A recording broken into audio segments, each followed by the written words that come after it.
जय मसीह की।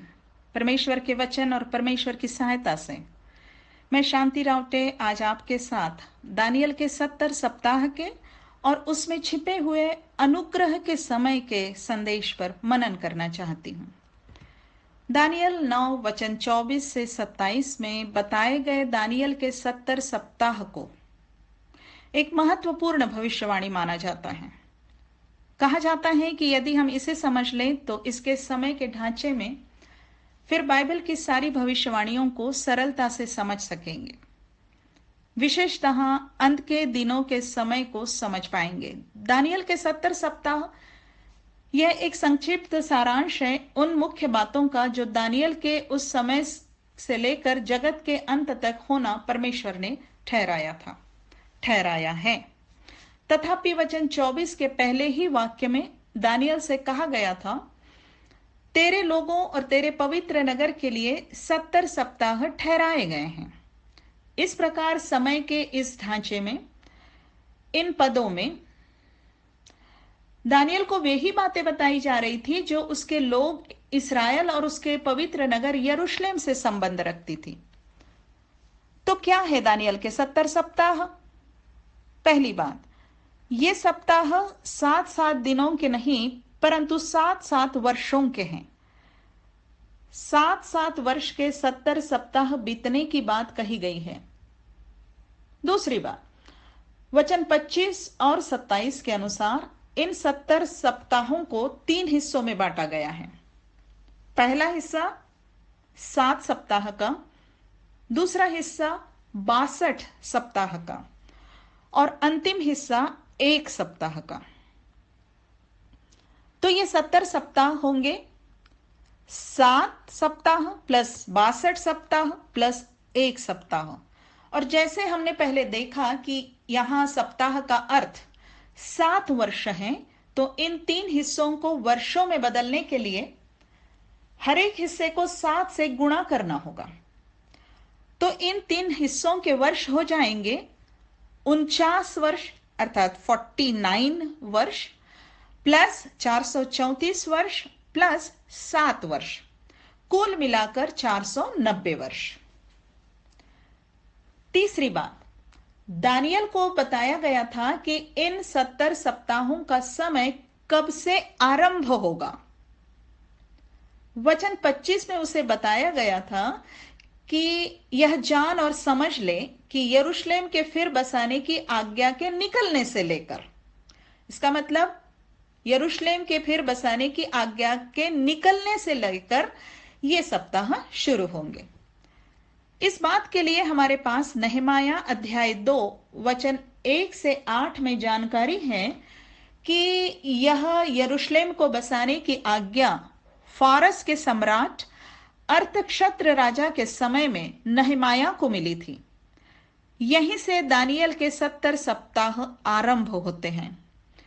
और फिर हम नहमाया के पुस्तक में पढ़ते हैं कि नहमाया ने जाकर अपने उजड़े हुए नगर यरूशलेम की शहरपनाह को बनाया। इस प्रकार इन पहले 7 सप्ताहों में अर्थात 49 वर्षों में मुख्य रीति से यरूशलेम नगर को बसाने का कार्य पूरा होना था और हुआ। चौथी बात, दानियल को बताया गया कि इसके आगे 62 सप्ताहों का समय बीतेगा। इन 62 सप्ताहों में क्या क्या होगा ये यहां नहीं बताया गया, परंतु इन 62 सप्ताह के बीत जाने पर क्या होगा यह यहां बताया गया है। 62 सप्ताह के बीत जाने पर क्या होगा यह यहां बताया गया है। उसे वचन 26 में बताया गया है। इसका अर्थ यही होगा कि जो कुछ वचन 26 में कहा गया है वह हो गया, तो समझ लेना होगा कि दानियल के दूसरे हिस्से के 62 सप्ताह इसके पहले ही बीत चुके हैं। हम देखेंगे इन वचन 26 की बातों को आगे। अभी देखते हैं 70 सप्ताह के संबंध में 5वीं बात। उन 62 सप्ताहों के बाद एक और सप्ताह होगा और यह दानियल के 70 सप्ताह का अंतिम सप्ताह होगा।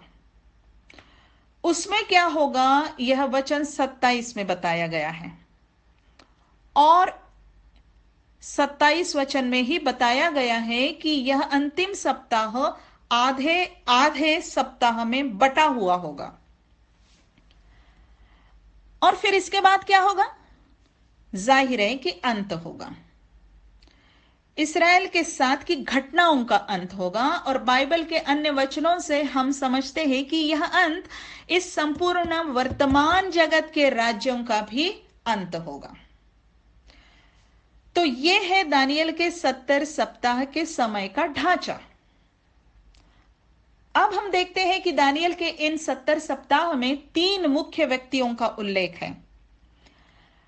पहला और प्रमुख व्यक्ति वचन 25 और 26 में बताया गया है, और उसे अभिषिक्त प्रधान या अभिषिक्त पुरुष कहा गया है। अभिषिक्त का अर्थ होता है मसीह। इस प्रकार यह वही मसीह होना था जिसके आने की प्रतिज्ञा परमेश्वर ने इस्राएल से की थी।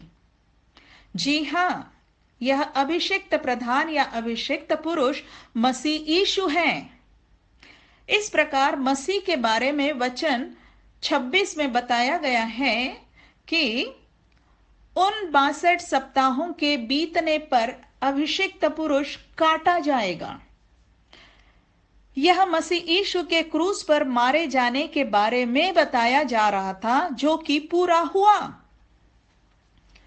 वचन 26 में यह भी बताया गया कि उसके हाथ कुछ ना लगेगा। इसका अर्थ यह लिया जाता है कि जब प्रतिज्ञात मसीह आएगा तो इस्राएल उसे अपना मसीह स्वीकार नहीं करेगा। और यह भी पूरा हुआ कि यीशु के बहुतेरे आश्चर्य कर्मों के प्रमाणों को देखकर भी और यीशु के मुंह से यह बात सुनकर भी कि परमेश्वर पिता ने उसे भेजा है, यहूदियों ने उसे मसीह करके ग्रहण नहीं किया, वरन उसे क्रूस पर चढ़ाकर मार डाला। और इस प्रकार दानियल के 62 सप्ताह के बाद अभिषिक्त प्रधान का काटा जाना अर्थात मसीह यीशु का मारा जाना पूरा हुआ। इस 70 सप्ताह में दूसरा मुख्य व्यक्ति वह है जिसे वचन 26 में प्रधान कहा गया है। प्रधान कहा गया है और बताया गया है कि उस प्रधान की प्रजा नगर में आकर अर्थात यरूशलेम नगर में आकर वहां के पवित्र स्थान अर्थात मंदिर को नष्ट करेगी। यह बात सन 70 में AD 70 में जो यरूशलेम का विनाश हुआ उसमें यह भविष्यवाणी पूरी हो गई। इतिहास बताता है कि सन 70 में उस समय के रोमी सम्राट की सेना ने यरूशलेम नगर को और मंदिर को नष्ट कर दिया। तो इस प्रकार दानियल के 62 सप्ताह के बाद इस रोमी प्रधान का काम भी पूरा हो गया। तीसरा मुख्य व्यक्ति वचन 23 में है, वचन 27 में है। उसे भी प्रधान कहा गया है, परंतु जो उसका काम वचन 27 में बताया गया है उसके अनुसार समझ में आता है कि वह अंत के समय का ख्रिस्त विरोधी या एंटी क्राइस्ट होगा। वह इस्राएल से संबंधित अंतिम सप्ताह में होगा और यहां उसके काम को ऐसे बताया गया है कि उसके बहुतों से वाचा बांधते ही ये अंतिम 7 वर्ष शुरू हो जाएंगे। उसके बहुतों से वाचा बांधते ही ये अंतिम 7 वर्ष शुरू हो जाएंगे। यही संकेत वचन 27 से मिलता है। लिखा है, वह प्रधान 1 सप्ताह के लिए बहुतों के संग दृढ़ वाचा बांधेगा। यहां बहुतों से अर्थ निकलता है कि जगत के बहुत राजनैतिक नेताओं के संग, देशों के संग वो वाचा बांधेगा जिनमें इस्राएल मुख्य होगा।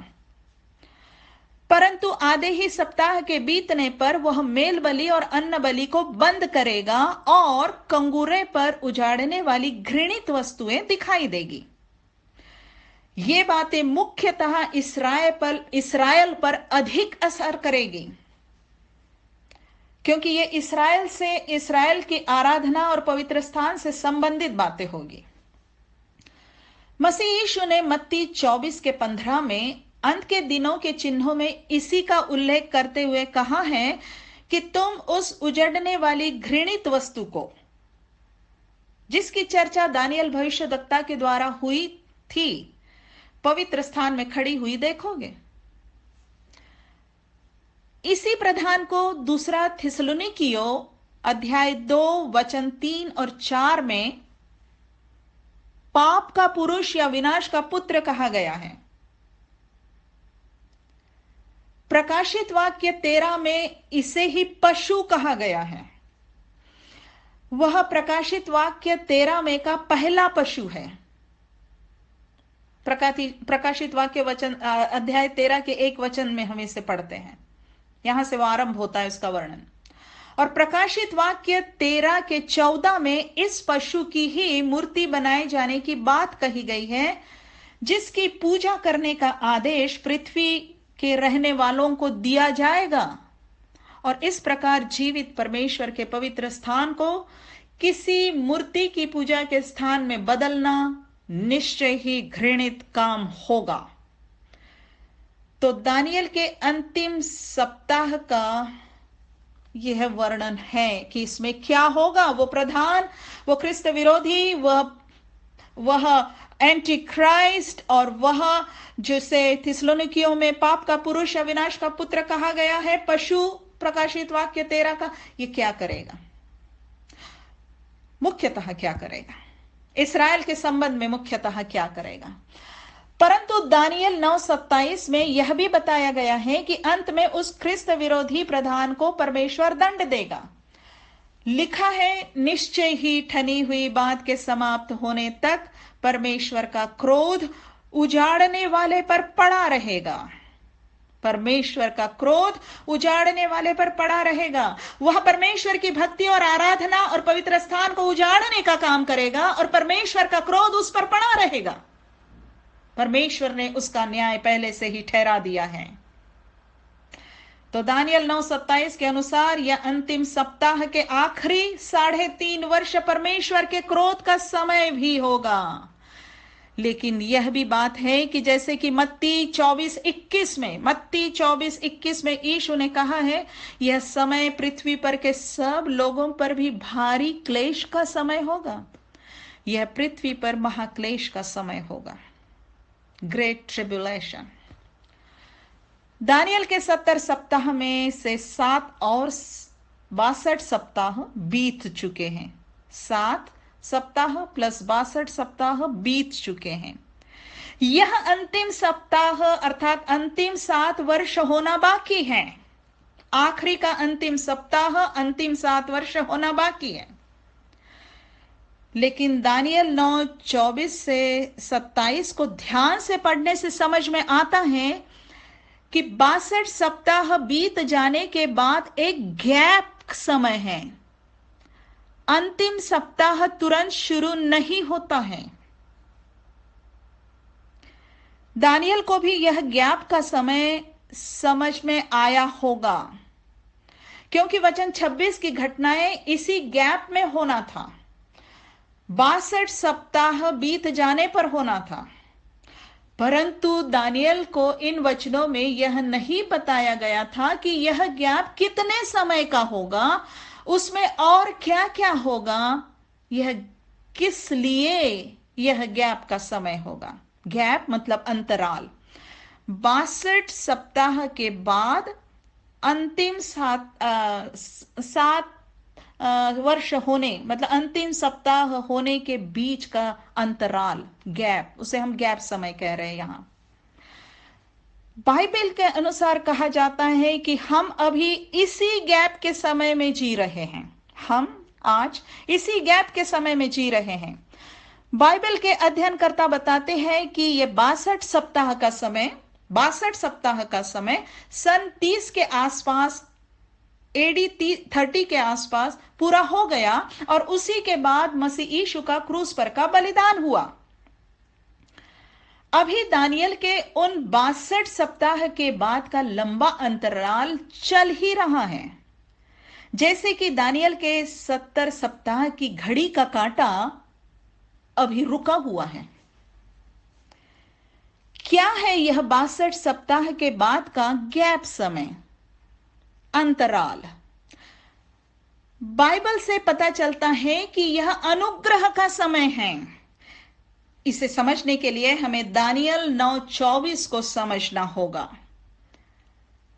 इसमें बताया गया है कि दानियल के 70 सप्ताह के अंत तक परमेश्वर के क्या क्या उद्देश्य पूरे होंगे। वचन 24 में परमेश्वर के उद्देश्य की 7 बातें बताई गई हैं। लिखा है 70 सप्ताह ठहराए गए हैं कि उनके अंत तक, नंबर 1, अपराध का होना बंद हो, नंबर 2, और पापों का अंत, नंबर 3, और अधर्म का प्रायश्चित किया जाए, नंबर 4, और युग युग की धार्मिकता प्रकट हो, नंबर 5, और दर्शन की बात पर छाप दी जाए, नंबर 6, और भविष्यवाणी पर छाप दी जाए, और नंबर 7, और परम पवित्र का अभिषेक किया जाए।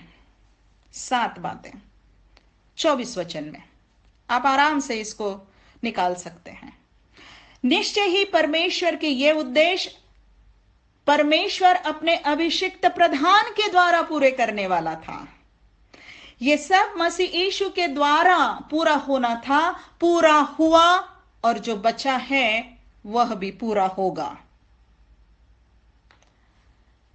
ध्यान देने से समझ में आता है कि परमेश्वर के मुख्य उद्देश्य है कि अपराध और पापों को पूर्णतः बंद करें। मनुष्य जाति में जो अपराध और पाप प्रवेश कर गया है, बढ़ गया है, अधिकाई से हो गया है, सब मनुष्यों ने पाप किया है और परमेश्वर की महिमा से रहित है।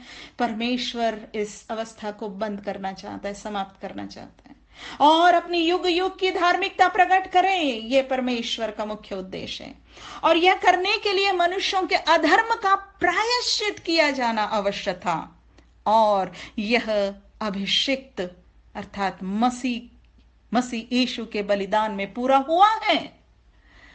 तथापि इन 7 उद्देश्यों की जो वचन 24 में बताए गए हैं, सच्ची पूर्णता इस पृथ्वी के लिए पूरी होना अभी बाकी है। यह बाकी है, परंतु दानियल के 70 सप्ताह पूरे होने तक ये पूरी हो जाएगी। दानियल के 70 सप्ताह पूरे होने पर पूरी हो जाएंगी। परमेश्वर का संपूर्ण उद्देश्य पूरा हो जाएगा। जैसे कि नंबर 1, यीशु मसीह पृथ्वी पर अपने युग युग की धार्मिकता का राज्य स्थापित करेगा, जिसे प्रकाशित वाक्य 20 अध्याय के वचन 1 से 6 में मसीह का 1000 वर्ष का राज्य कहा गया है। नंबर 2, दर्शन की बात पर और भविष्यवाणी पर छाप दी जाएगी, अर्थात दानियल की यह 70 सप्ताह की भविष्यवाणी तब पूरी और पूर्ण हो जाएगी, जिसमें परमेश्वर का यह संपूर्ण उद्देश्य पूरा हो जाएगा। और नंबर 3, परम पवित्र का अभिषेक किया जाएगा। यहां इशारा पवित्र नगर अथवा पवित्र स्थान की ओर नहीं है, परंतु स्वयं मसीह यीशु की ओर है, जो कि मंदिर से भी बड़ा है। यह स्वयं यीशु ने ही कहा था।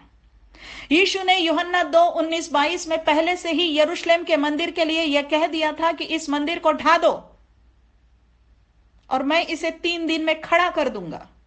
और यह उसने अपनी देह के मंदिर के बारे में कहा था। यही उसके पुनरुत्थान के बाद उसके शिष्यों ने समझा था। जब पुनरुत्थित परम पवित्र प्रभु यीशु मसीह हमारे बीच में होगा, तब मंदिर की आवश्यकता नहीं होगी। और जब वह अपने 1000 वर्ष के राज्य में पृथ्वी पर होगा, तब हमारे मध्य वह स्वयं परम पवित्र अभिषिक्त ठहरेगा। तथापि इस समय इस समय हम ध्यान देना चाहेंगे कि दानियल के 62 सप्ताह के बाद के गैप समय में क्या और हो रहा है। इस समय उन उद्देश्यों की पूर्ति कैसे हो रही है। वचन 24 की प्रथम 4 बातें तो वे ही है जो बहुत ही सही रीति से मसीह यीशु के क्रूस पर किए गए बलिदान से आरंभ हो चुकी है और तब से लेकर आज तक हर एक सच्चे विश्वास करने वाले के जीवन में पूरी होती हैं। हर एक सच्चे विश्वास करने वाले के जीवन में ये बातें पूरी होती है। अर्थात वचन 24 में जैसे कहा है, अपराध का बंद होना, पापों का अंत, अधर्म का प्रायश्चित, युग युग की धार्मिकता, मसीह यीशु के क्रूस पर के बलिदान से ये वहां जो पूरा हुआ और अब हर विश्वासी के जीवन में मसीह यीशु के द्वारा यह पूरा होता है। पहला यूहन्ना अध्याय 2:2 में कहा गया है कि क्रूस पर मसीह यीशु हमारे पापों का प्रायश्चित है और हमारे ही नहीं परंतु सारे जगत के पापों का प्रायश्चित है। प्रायश्चित पूरा हुआ है। और रोमियो 3:25 और 26 में हम पढ़ते हैं कि मसीह यीशु के उस बलिदान में परमेश्वर की वह धार्मिकता प्रकट हुई है, परमेश्वर की वह धार्मिकता प्रकट हुई है कि अब जो यीशु पर विश्वास करते हैं उन्हें परमेश्वर धर्मी ठहराता है। यीशु के बलिदान में परमेश्वर ऐसे धर्मी ठहरा है कि जगत के पापों का दंड उसने अपने पुत्र को ही दे दिया है। और अब जब हम उस यीशु पर विश्वास करते हैं तो हमारे लिए हमारे अपराध और हमारे अधर्म की क्षमा है, शुद्धता है, पापों से छुटकारा है। अब हम अपने पापों में नाश नहीं होंगे परंतु हमें अनंत जीवन मिला हुआ है।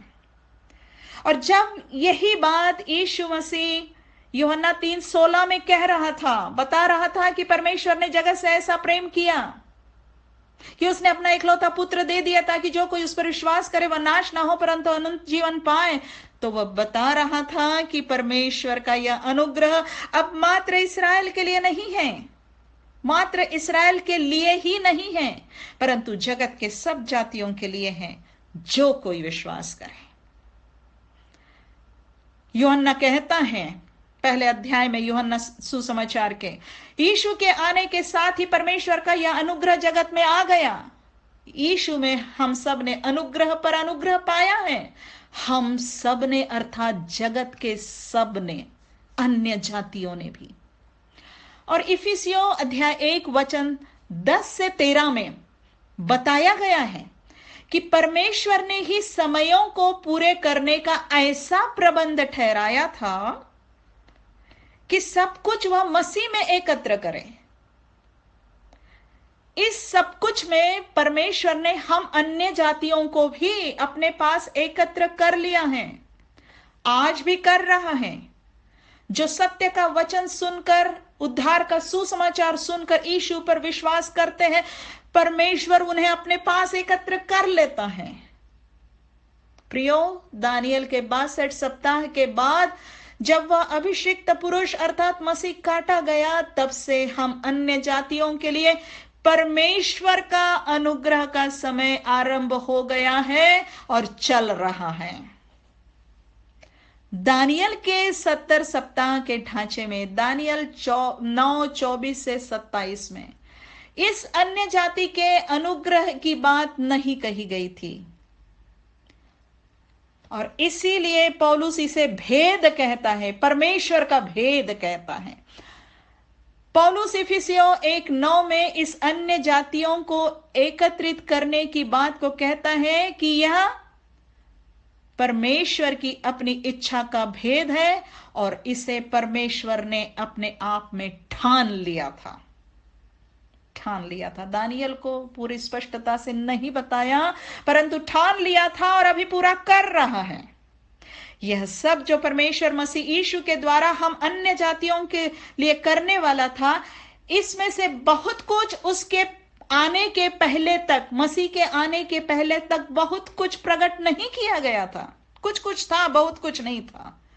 और जब मसीह यीशु के आने के बाद यह होने लगा, अन्य जाति विश्वास में आने लगे, पापों की क्षमा पाने लगे और पवित्र आत्मा पाने लगे, मसीह में नई सृष्टि हो जाने लगे, तो फिर प्रेरितों ने इसे पूरी रीति से समझ लिया। और इसके लिए ही पौलुस ने कुलुसियों 1:26 में कहा है, उस भेद को जो समयों और पीढ़ियों से गुप्त रहा, परंतु अब उसके उन पवित्र लोगों पर प्रकट हुआ है, जिन पर परमेश्वर ने प्रकट करना चाहा, कि उन्हें ज्ञात हो कि अन्य जातियों में उस भेद की महिमा का मूल्य क्या है, और वह यह है कि मसीह जो महिमा की आशा है तुम में रहता है।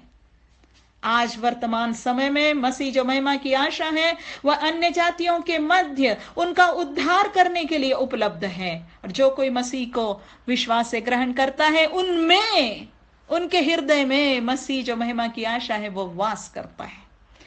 प्रियो, यह बात जो हुई है वो बहुत ही अद्भुत बात हुई है कि परमेश्वर जो पहले मात्र अब्राहम के वंश के खतना किए हुए यहूदियों के लिए, इसराइल के लिए ही था, अब उसी परमेश्वर ने हम अन्य जातियों को जो अब्राहम के वंश से नहीं जन्मे हैं, हमको भी अपना अनुग्रह अपने पुत्र में दे दिया है, मुफ्त और सेंत में दे दिया है। हमारे लिए भी स्वर्गीय पिता तक पहुंचने का मार्ग दे दिया, सत्य का द्वार खोल दिया, अनंत काल का जीवन दे दिया, हमारे लिए मसीह दे दिया जो मार्ग, सत्य और जीवन है।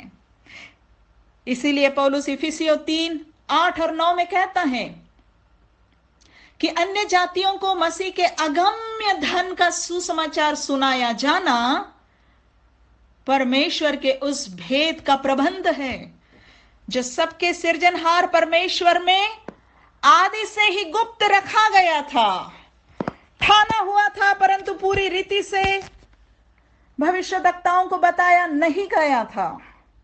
वह भेद यही है कि अब मसीह यीशु में विश्वास करके हम अन्य जाति भी जो खतना रहित कहलाए जाते थे, जो इस्राएल की प्रजा के पद से अलग किए हुए थे और प्रतिज्ञा की वाचाओं के भागी ना थे और आशाहीन और जगत में ईश्वर रहित थे, वे जो पहले दूर थे, वे हम अब मसीह यीशु के लहू के द्वारा निकट हो गए हैं।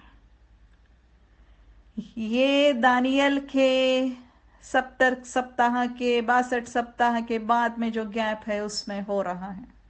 और पत्रस अब हम विश्वासी अन्य जातियों के लिए, विश्वासी जो अन्य जातियों में से अब विश्वासी हो गए हैं, उनके लिए पत्रस, पहला पत्रस 2:9 में कहता है, तुम एक चुना हुआ वंश और राज पदधारी और याजकों का समाज और पवित्र लोग और परमेश्वर की निज प्रजा हो। यही सब दानियल के 62 सप्ताह के बाद के गैप समय में होना था, हो रहा है, परमेश्वर के अनुग्रह से हो रहा है। अनुग्रह जो मसीह में उपलब्ध है उसमें हो रहा है, हमारे लिए हुआ है, मेरे लिए हुआ है, आपके लिए हुआ है। हमें कितना कितना अधिक धन्यवाद देना चाहिए परमेश्वर का कि हम इस अनुग्रह के समय में पैदा हुए हैं। यह प्रभु की दया है, करुणा है हम पर, और सचमुच इस उद्धार के लिए धन्यवाद करते हुए हमें कहना चाहिए परमेश्वर से कि जीवन से भी उत्तम है तेरी करुणा, जीवन से भी उत्तम है तेरी करुणा, क्योंकि तेरी करुणा से, तेरे अनुग्रह से पाया है हमने अनंत जीवन। और परमेश्वर की यह करुणा, यह दया, मसीह यीशु में उपलब्ध उद्धार का अनुग्रह हमें औरों तक पहुंचाना है। अभी भी अनुग्रह का समय चल रहा है, अभी अर्जेंसी है कि लोग इस अनुग्रह को स्वीकार कर ले, क्योंकि पता नहीं कि कब अनुग्रह का समय समाप्त हो जाएगा।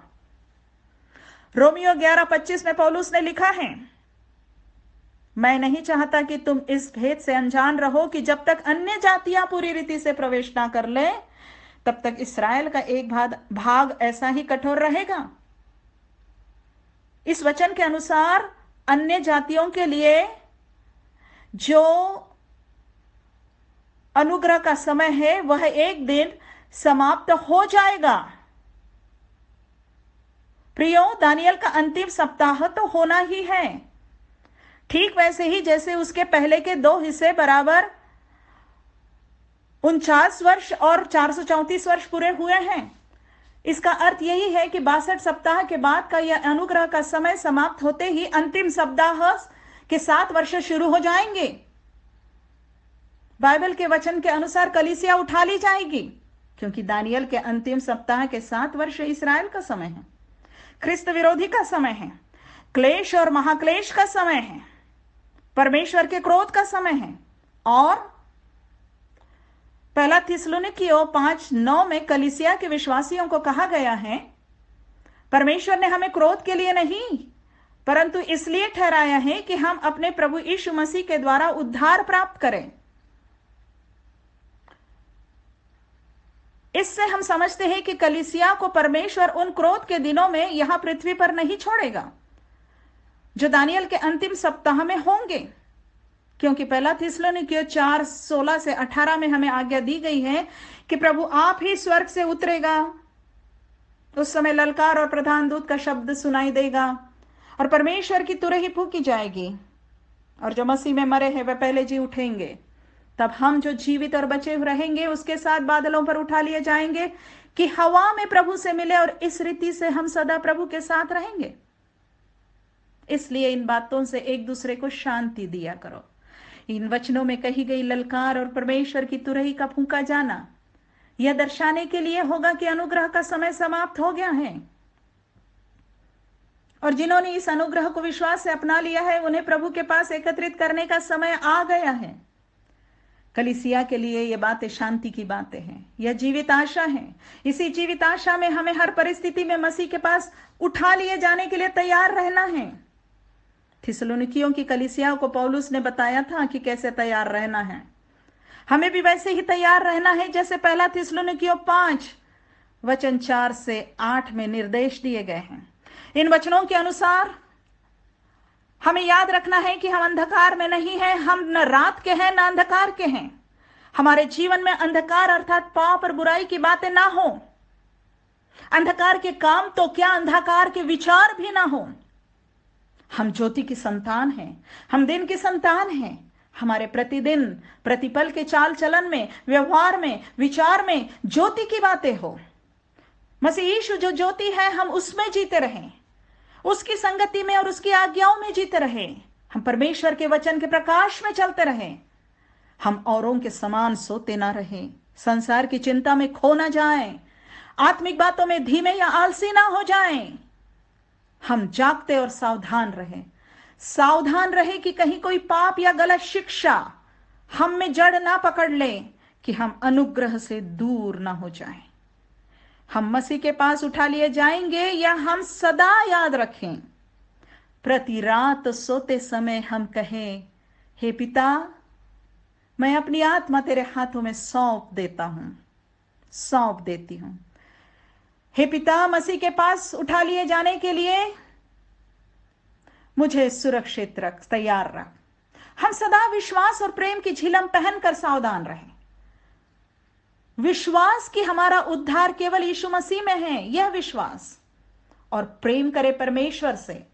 प्रभु अपने परमेश्वर से अपने सारे मन से, अपने सारे प्राण से, अपनी सारी बुद्धि से और अपनी सारी शक्ति से प्रेम करें, और अपने पड़ोसी से अपने समान प्रेम करें, और एक दूसरे से वैसा ही प्रेम करें जैसा मसीह ने हमसे किया है। हम उद्धार की आशा का टोप पहनकर सावधान रहें। यदि हमारा सचमुच उद्धार हुआ है तो हमारे पास उद्धार की आशा का यह टोप है कि हम अपने प्रभु यीशु के पास, प्रभु यीशु के साथ उठा लिए जाएंगे और सदा उसके साथ रहेंगे। प्रियो, अभी अनुग्रह के दिन हैं। अभी हम परमेश्वर के अनुग्रह से अपने आप को तैयार कर लें, औरों को भी तैयार कर लें। तैयार रखें अपने आप को, औरों को भी तैयार करें। कलीसिया के अनुग्रह का काल समाप्त होगा, क्योंकि दानियल का अंतिम सप्ताह इस्राएल के लिए पूरा होना अवश्य है।